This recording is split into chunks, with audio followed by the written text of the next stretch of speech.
Hello बच्चों, मैं मोहन सिंह राजपूत आज की कक्षा में आपका स्वागत करता हूं।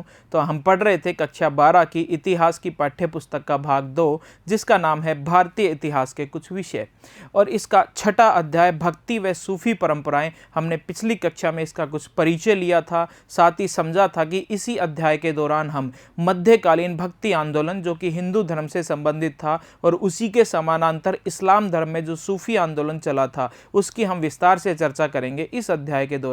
तो आइए बच्चों, शुरू करते हैं आज की कक्षा।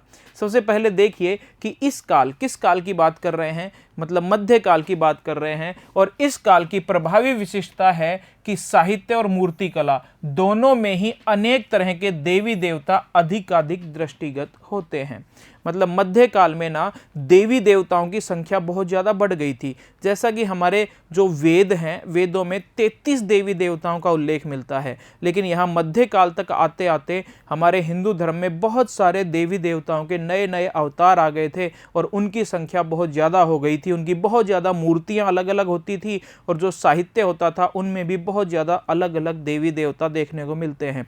जैसे कि भगवान विष्णु के कई सारे अवतारों की यहाँ पर पूजा शुरू हो गई थी, और देवी के भी बहुत सारे अलग अलग अवतार थे जिनकी पूजा इस समय शुरू हो गई थी। तो प्रभावी विशिष्टता क्या है? प्रभावी विशिष्टता है कि मूर्ति कला और साहित्य में अनेक तरह के अधिकाधिक देवी देवता हमें देखने को मिलते हैं, दृष्टिगत होते हैं। देखिए आगे, पूजा प्रणालियों का समन्वय। अब हम बात करेंगे कि पूजा प्रणाली भी अलग अलग तरह की होती थी। मध्यकाल में अलग अलग तरह की पूजा प्रणाली होती थी, और उनमें किस तरह लोगों ने आपसी समन्वय स्थापित कर रखा था। अब पूजा प्रणालियों में समन्वय का तात्पर्य यह है कि कौन कौन सी पूजा प्रणाली थी। तो हमें दो प्रकार की पूजा प्रणाली इस समय मध्यकाल में देखने को मिलती है। एक तो वो जो परंपरागत रूप से पहले से हमारे वैदिक काल से चली आ रही थी कि ब्राह्मण ही हमारे पुरोहित होते थे। मतलब हमें किसी देवता का अनुष्ठान या पूजा करनी है तो ब्राह्मण ही हमारे पुरोहित होते थे, और वो ये सारी पूजा पाठ करवाते थे। और दूसरी वो विचारधारा थी, वो प्रणाली थी पूजा की, जिसमें ब्राह्मणों का थोड़ा सा विरोध शुरू हो गया था। तो ये दो पूजा प्रणाली थी, और इनमें किस तरह आपसी समन्वय स्थापित हुआ वो देखिए। तो देखिए, इतिहासकारों के अनुसार पूजा प्रणाली के संबंध में दो प्रक्रियाओं का उल्लेख मिलता है। तो दो प्रक्रियाओं का उल्लेख हमें मिलता है। पहली प्रक्रिया क्या थी? पहली प्रक्रिया ब्राह्मणवादी विचारधारा के प्रसार से संबंधित थी। जो ब्राह्मणवादी विचारधारा थी उसके प्रसार से संबंधित थी। तो देखिए क्या थी इसमें ब्राह्मणवादी विचारधारा का प्रचार प्रसार परिश्रम पूर्वक पौराणिक ग्रंथों की रचनाओं का संकलन करके किया गया था। जो ब्राह्मणवादी विचारधारा थी उसका प्रचार प्रसार किया गया। पहली विचारधारा जो पूजा प्रणाली की थी उसकी बात कर रहे हैं कि वैदिक काल में जो कठिन संस्कृत के ग्रंथ थे, हमारे पुराण वगैरह थे, उनका इस तरह से अनुवाद किया गया, इस तरह से दोबारा उनका संकलन किया गया कि हर साधारण व्यक्ति, चाहे वो स्त्री हो या कोई शूद्र हो, या उसको बहुत संस्कृत का बहुत अच्छी जानकारी उसको ना हो, तो वो भी उसको पढ़ सके। तो वही बात कर रहे हैं कि परिश्रम पूर्वक पौराणिक ग्रंथों का संकलन किया गया। दोबारा से उन ग्रंथों का संकलन किया गया जो हमारे वेद पुराण हैं उनका। और ये पौराणिक ग्रंथ सरल संस्कृत भाषा में रचे गए थे। अब जब दोबारा इनका संकलन हुआ ना, तो पहले वाले ग्रंथ तो कठिन संस्कृत भाषा में थे, जिन्हें वैदिक संस्कृत कहते हैं, और दोबारा जब मध्यकाल में इनका संकलन हुआ तो एक सरल संस्कृत भाषा में थे, लेकिन सरल संस्कृत भाषा में थे। और वैदिक विद्या से विहीन वो लोग जिनको वैदिक काल की या वैदिक भाषा की जानकारी ज़्यादा नहीं थी, वो भी इनको पढ़ सकें, इस तरह इनका संकलन किया गया। तो और वैदिक विद्या से विहीन स्त्रियों व शूद्रों द्वारा भी ये ग्राह्य थे, मतलब वो भी इनको पढ़ सकते थे, समझ सकते थे, स्त्री और शूद्र। तो इस तरह ब्राह्मणवादी ग्रंथों या पौराणिक ग्रंथों का संकलन किया गया, पूजा प्रणाली की पहली विधि। दूसरी बात करें, इसी काल की दूसरी प्रक्रिया, पूजा प्रणाली की दूसरी प्रक्रिया में स्त्रियों, शूद्रों और अन्य सामाजिक वर्गों की आस्थाओं एवं आचरणों को ब्राह्मणों द्वारा स्वीकृति दे दी, मतलब, और उन्हें नए रूप में पेश किया गया। जैसा कि हमारे धर्म में थोड़ी सी बुराई आ गई थी, जाति व्यवस्था की जड़ें बहुत गहरी हो गई थी, और खास करके स्त्रियों और शूद्रों को वेद और अन्य पौराणिक ग्रंथों का को पढ़ने का अधिकारी ही नहीं माना गया था, उनके लिए वेदों का अध्ययन करना ही वर्जित था। लेकिन अब थोड़ा सा परिवर्तन किया गया और ब्राह्मण ग्रंथों को पढ़ने के लिए सामाजिक वर्गों के आचरण को भी, मतलब ब्राह्मणों ने उनको स्वीकृति दे दी थी। किन किन को दे दी थी? स्त्रियों और शूद्रों को सामाजिक स्थिति में स्थान दे दिया गया था। तो इस तरह दो पूजा प्रणालियां उस समय प्रचलित थी। आगे बात करें, समाज शास्त्रियों ने संपूर्ण भारतीय उपमहाद्वीप में फैली हुई अनेक धार्मिक विचारधाराओं और पद्धतियों को महान संस्कृति, पौराणिक परिपाटी एवं लघु परंपराओं के बीच पारस्परिक संवाद का परिणाम बताया है। इतिहासकार कहते हैं कि ये सारी जो पूजा प्रणालियां चल रही थी दो प्रकार की, इनमें एक विभेद इस तरह है कि दो प्रकार की संस्कृतियां होती थी, महान संस्कृति और लघु संस्कृति। तो इस तरह उनका वर्गीकरण कुछ इतिहासकारों ने किया है। अब हम पहले ये समझते हैं कि ये महान संस्कृति और लघु संस्कृति होती क्या है। तो देखिए बच्चों, महान और लघु परंपराएं ये होती क्या हैं, ध्यान से देखना। महान और लघु जैसे शब्द 20वीं शताब्दी में एक समाजशास्त्री के द्वारा दिए गए थे और उस समाजशास्त्री का नाम था रॉबर्ट रेडफील्ड। तो महान और लघु परंपराओं या महान और लघु संस्कृति जैसे शब्द किस समाजशास्त्री के द्वारा सबसे पहले दिए गए? रॉबर्ट रेडफील्ड के द्वारा दिए गए। और ये किस लिए दिए गए, क्या कहना चाहते थे? तो देखिए, रॉबर्ट रेडफील्ड के द्वारा कृषक समाज के सांस्कृतिक आचरणों का वर्णन करने के लिए मुद्रित किए गए थे। किस समाजशास्त्री? रॉबर्ट रेडफील्ड की बात कर रहे हैं। तो रॉबर्ट रेडफील्ड ने देखा कि किसान उन कर्मकांडों और पद्धतियों का अनुकरण करते थे जिसका समाज के प्रभुत्वशाली वर्ग जैसे पुरोहित और राजा द्वारा पालन किया जाता था। समाजशास्त्री रॉबर्ट रेडफील्ड के द्वारा 20वीं शताब्दी में सबसे पहले महान और लघु संस्कृति जैसे शब्द दिए गए थे। अब वो क्या कह रहे हैं? उन्होंने ऐसा अनुभव किया कि जो निम्न वर्ग है या किसान और मजदूर वर्ग है, वो उन परंपराओं का पालन करते हैं जिनका पालन समाज के प्रभुत्वशाली लोगों द्वारा किया जाता है। जैसे पुरोहित या राजा जिन चीज़ों का पालन करते हैं, उन्हीं चीज़ों का पालन उनकी प्रजा मतलब किसान और श्रमिक वर्ग भी करता है। इसे कहेंगे महान परंपरा। ठीक है। जबकि कुछ ऐसी परंपराएं होती है जो केवल किसानों या निम्न वर्गों में ही प्रचलित होती है, उन्हें कहेंगे निम्न परंपरा। ठीक है। अभी आगे थोड़ा और देखते हैं, फिर एक बार अच्छे से इसकी फिर से चर्चा करेंगे। तो क्या कह रहे हैं? इन कर्म कांडों को रेडफील्ड ने महान परंपरा की संज्ञा दी। कौन सी? वो परंपराएं या वो रीति रिवाज या वो धार्मिक कर्म कांड जिनका पालन समाज के पुरोहित और राजा जैसे प्रभुत्वशाली वर्ग करते हैं, उनका पालन फिर किसान और श्रमिक वर्ग भी करने लग जाते हैं। तो ये कौन सी परंपरा हो गई? महान परंपरा हो गई। ठीक है। साथ ही कृषक समुदाय अन्य लोकाचारों का भी पालन करते थे जो इस महान परिपाटी से सर्वथा भिन्न थी। उसने इन्हें लघु परंपरा के नाम से अभिहित किया। ये क्या हो गई? लघु परंपराएं हो गई। ठीक है। जिनका केवल किसान और श्रमिक पालन करते थे और प्रभुत्वशाली वर्ग मतलब पुरोहित और राजा पालन नहीं करते थे, वो कैसी परंपराएं हो गई? लघु परंपराएं या लघु संस्कृति का नाम किसने दिया है? समाजशास्त्री रॉबर्ट रेडफील्ड के द्वारा ये नाम दिया गया है। अब इसको एक बार अच्छे से समझें। जैसे दिवाली पूजन, हम एक उदाहरण लेते हैं कि हमारे घर में दीपावली पूजन किया जाता है। तो दीपावली पूजन हर अमीर वर्ग के घर और हर गरीब वर्ग के घर, सभी के घर किया जाता है। इसलिए कैसी हो गई? महान परंपराएं। जबकि कुछ ऐसी परंपराएं होती हैं जिन्हें प्रभुत्वशाली वर्ग नहीं करता लेकिन निम्न वर्ग करते हैं। जैसे एक और उदाहरण लें कि एक कोई बड़ा मंदिर है जिसमें सभी लोग जाते हैं, अमीर और गरीब, तो वो महान परंपरा हो गई। जबकि गरीब लोगों के एक अलग से भी मूर्ति या मंदिर उनके मोहल्ले में या उनके घर के पास होते हैं, उनको केवल गरीब लोग ही पूजते हैं, वो अमीर वर्ग या प्रभुत्वशाली वर्ग वहाँ नहीं आता, तो वो क्या हो गया? उनका लघु परंपरा। उम्मीद है आपको ये चीज़ समझ में आई होगी। बाकी एक बार और फिर से चर्चा करेंगे। देखिए आगे, रेडफील्ड ने यह भी देखा कि महान और लघु दोनों ही परंपराओं में समय के साथ कुछ पारस्परिक आदान प्रदान के कारण परिवर्तन भी हुए हैं। देखिए आगे, इस प्रक्रिया का सबसे विशिष्ट उदाहरण, अब एक उदाहरण के साथ फिर से समझते हैं कि यह महान और लघु परंपरा जो समाजशास्त्री रॉबर्ट रेडफील्ड के द्वारा 20वीं शताब्दी में दी गई थी, ये है क्या।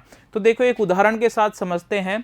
पुरी, एक उड़ीसा राज्य में एक जगह है पुरी, जिसका नाम है जगन्नाथपुरी, और वहां पे भगवान जगन्नाथ का विशाल मंदिर है, बहुत बड़ा मंदिर है।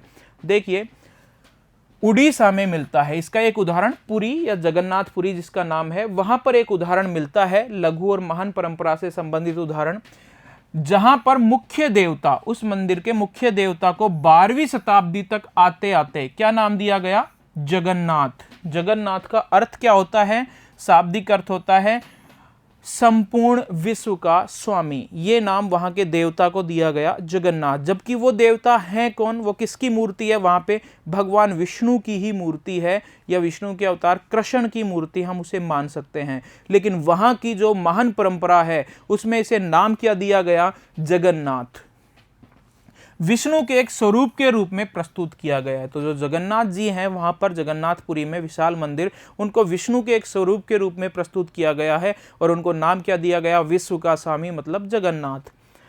तो ये कैसी हो गई, ये कौन सी परंपरा हो गई, एक महान परंपरा हो गई उस क्षेत्र के। शुरू में केवल प्रभुत्वशाली पुरोहित और राजा वर्ग ने शायद ये जगन्नाथ नाम दिया होगा और बाद में सभी ने ये नाम अपना लिया। तो फिर ये कैसा हो गई, ये हो गई महान परंपरा।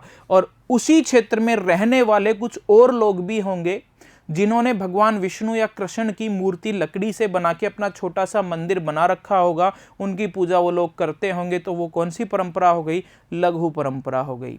तो देखिए फिर से एक बार बता देता हूं मैं कि वो परंपराएं जिनका पालन शासक वर्ग या प्रभुत्वशाली वर्ग, राजा और पुरोहित करते हैं और उसी को फिर कृषक और श्रमिक वर्ग भी अपना लेता है, तो महान परंपरा।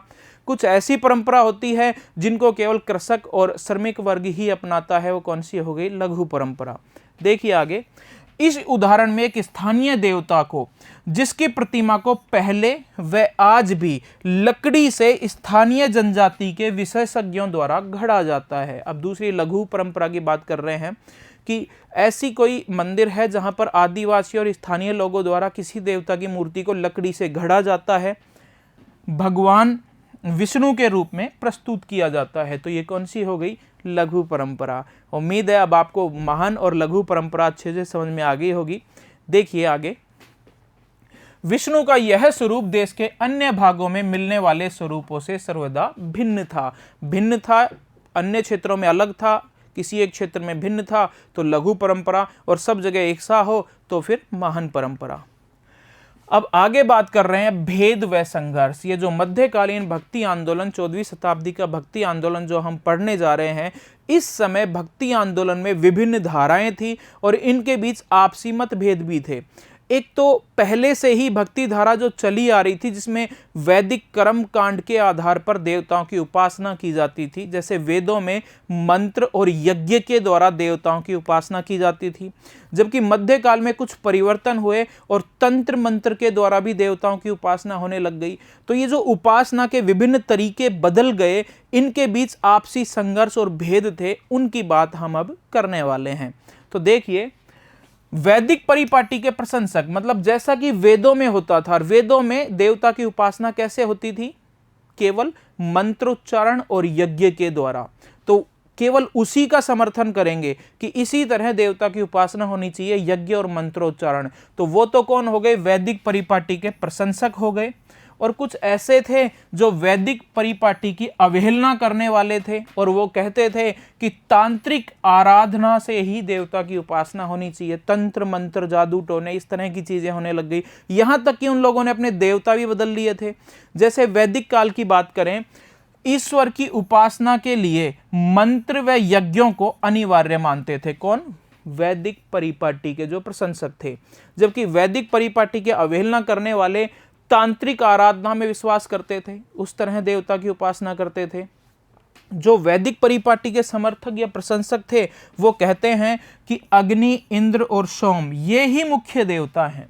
वेदों में बहुत सारे देवता हैं, लगभग 33 देवताओं का उल्लेख मिलता है। उनमें मुख्य कौन से हैं, अग्नि, इंद्र और सोम। लेकिन इस मध्यकाल में आके ये देवता तो गौण हो गए, इन देवताओं का नाम नहीं मिलता, साहित्य में कहीं उल्लेख नहीं मिलता, इनकी मूर्तियां नहीं मिलती हैं। और दूसरे देवता आ गए जैसे ब्रह्मा, विष्णु, महेश और बहुत सारी देवियां उनके साथ आ गई थी। तो यहाँ वैदिक देवता पूरी तरह क्या हो गए थे, गौण हो गए थे। तो इस तरह इनके बीच भेद और संघर्ष था, ये लोग इनका विरोध करते थे और ये लोग इनका विरोध करते थे।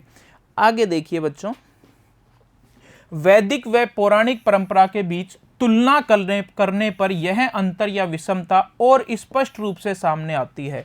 इनके बीच जब हम वैदिक परिपाटी के समर्थक और वैदिक परिपाटी के विरोधी, इनके बीच जब तुलना करते हैं तो और भी कई सारी चीजें हमारे सामने आती हैं। देखिए, जहां एक और वैदिक देवकुल के देवता, वैदिक देवकुल जो वैदिक काल के देवता थे, वैदिक देवकुल का जो परिवार होता था देवताओं का, उनमें कौन थे, अग्नि, इंद्र और सोम आदि तो गौण हो जाते हैं मध्यकाल में आके, और साहित्य व मूर्ति कला में उनका निरूपण दिखाई नहीं देता है। कहीं भी मध्यकालीन में उनकी मूर्ति या साहित्य में लेखन उनका कहीं हुआ नहीं है। मतलब देवताओं का स्थान भी बदल गया था। अब ये देवता जो वैदिक काल में इंद्र, अग्नि और सोम थे, ये तो गौण हो गए, और ब्रह्मा, विष्णु, महेश इस तरह के देवता अब मुख्य पृष्ठभूमि में आ गए थे। इन सभी असंगतियों के बाद भी वेदों को प्रमाणिक माना जाता रहा। ऐसी सी असंगतियां हो, लेकिन वेद हमेशा से प्रमाणिक माने जाते रहे हैं। इन परिस्थितियों में कई बार संघर्ष की स्थिति भी उत्पन्न हो जाती थी। कई बार तो इन परिस्थितियों में संघर्ष की स्थिति भी उत्पन्न हो जाती थी। वैदिक परंपराओं को मानने वाले, जो वैदिक परंपराओं को मानने वाले लोग थे, तो वैदिक परंपराओं को मानने वाले उन लोगों की, किन लोगों की, जो वैदिक परंपराओं को नहीं मानते थे, उन लोगों की निंदा करते थे जो ईश्वर की उपासना के लिए मंत्रों के उच्चारण व यज्ञों के संपादन का विरोध करते थे। जो लोग देवताओं की उपासना के लिए मंत्रोच्चारण और यज्ञों के संपादन का विरोध करते थे, उनको कहेंगे वैदिक परिपाटी के विरोधी, और इन दोनों के बीच विरोध ही रहता था। इस समय मतलब मध्यकाल में वैदिक परिपाटी के समर्थक जिन देवताओं की उपासना करते थे वो कौन कौन से थे, इंद्र, अग्नि और सोम। और वैदिक परिपाटी के विरोधी जो लोग थे, मध्यकालीन जो लोग थे, उनने देवता बदल लिए। अब उनके देवता कौन हो गए थे, देखो, इस समय शिव, विष्णु के अनुयायी भी अपने अपने इष्ट देव को सर्वदा परिक्षेपित करते थे। मतलब मध्यकाल में शिव, विष्णु इनकी उपासना बढ़ गई थी। अब देखो, जो शिव की पूजा करते हैं, शिव को ही, भगवान शिव को ही अपना आराध्य मानते हैं, अपना इष्ट मानते हैं, वो लोग कहलाए शैव। उनका संप्रदाय कहलाया शैव संप्रदाय। और जो विष्णु को ही अपना इष्ट मानते हैं वो कहलाए वैष्णव। अब इन दोनों के बीच भी काफी संघर्ष और मतभेद थे। शैव के उपासक, शिव के उपासक जिन्हें शैव कहते थे, वो शिव को ही सबसे श्रेष्ठ मानते थे, और वैष्णव लोग जिनके उपासक विष्णु होते थे, जिनके इष्ट विष्णु होते थे, वो विष्णु भगवान को श्रेष्ठ मानते थे। तो इस तरह विभिन्न लोगों में, विभिन्न संप्रदायों में बड़ा संघर्ष और मतभेद इस काल में देखने को हमें मिलता है। जैन व बौद्ध धर्म भी थे, इनके बीच भी बहुत ज्यादा मतभेद देखने को मिलते हैं। कोई बौद्ध धर्म को श्रेष्ठ बताते हैं बौद्ध धर्म वाले, तो जैन धर्म वाले जैन धर्म को श्रेष्ठ बताते हैं। तो देखिए, बौद्ध व जैन धर्म के सिद्धांतों व धर्म को मानने वाले धर्मावलंबियों के संबंध भी कभी कभी तनावपूर्ण हो जाते थे। ये भी कभी कभी तनावपूर्ण संबंधों में उलझ जाते थे, अपने अपने धर्म को श्रेष्ठ दिखाने की कोशिश करते रहते थे। हालांकि स्पष्ट विरोध तो कम ही दिखाई देता था, और भक्ति परंपरा में हमें इसी संदर्भ में देखना होगा। भक्ति परंपरा को भी इसी संदर्भ में हमें पढ़ना है इस अध्याय के दौरान। देखिए आगे। तो बच्चों, उम्मीद है आज की कक्षा आपको पसंद आई होगी। अगली कक्षा में हम इसी टॉपिक को और विस्तार से समझने की कोशिश करेंगे। बहुत बहुत धन्यवाद।